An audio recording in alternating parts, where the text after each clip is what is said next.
আজকের রাজনীতিতে মমতা ব্যানার্জি তথা তৃণমূল কংগ্রেস সরকারকে নিয়ে অনেক সুন্দর সুন্দর কথা বলার জায়গা হয়ে গেছে। একটি সরকার একটি মানুষকে নিয়ে কখন প্রশংসা করা যায়, কখন প্রশংসার গল্পে এগিয়ে রাখা যায়, যখন সেই রাজনীতিবিদ এবং সরকার প্রতিদিন মানুষের ভবিষ্যতের সুনিশ্চিত গ্যারান্টির কথা বাস্তবে রূপায়ণ করছেন। মানুষ তাদের প্রতিদিনের সেই সুন্দর গ্যারান্টিকে সেই সরকার বা সেই রাজনীতিবিদের দ্বারা খুঁজে পাচ্ছেন। সামাজিক সুরক্ষা প্রকল্পে এই বাংলা আজ এক সুন্দর ঠিকানা সাধারণ মানুষ খুঁজে পেয়েছে।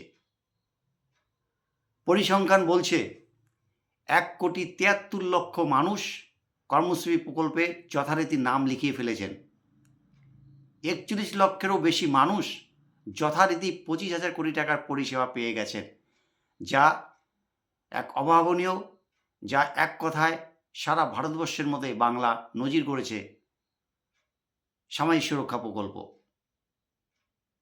আজকে এই বাংলাতেই আরও অনেক আগে অনেক ক্ষমতাসীন রাজনৈতিক দল ছিল, বা ভারতবর্ষেও অনেক অনেক রাজ্যে অনেক অনেক সরকার চলছে সেই রাজনীতিদের দ্বারা। কিন্তু আজকে মমতা ব্যানার্জি তার রাজনীতি তিনি দেখিয়ে দিয়েছেন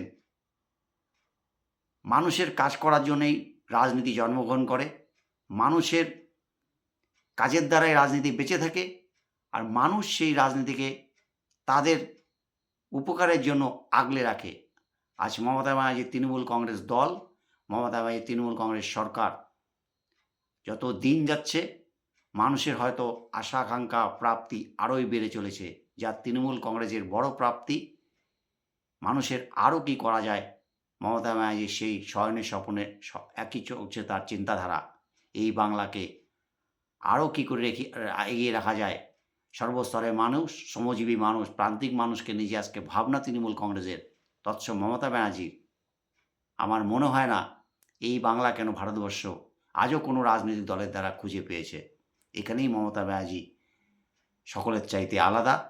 আজকে শ্রমজীবী মানুষ তাদের যে ভবিষ্যতের সুন্দর গ্যারান্টি মমতা ব্যানার্জির দ্বারাই খুঁজে পেয়েছে, যার জন্য তৃণমূল কংগ্রেস দল প্রতিদিন শ্রমজীবী মানুষের স্বার্থে যেমন দৌড়ে বেড়াচ্ছে, শ্রমজীবী মানুষও বহু ভিড়ের মধ্যে তৃণমূল কংগ্রেসকে আলাদাভাবে আগলে রেখেছে।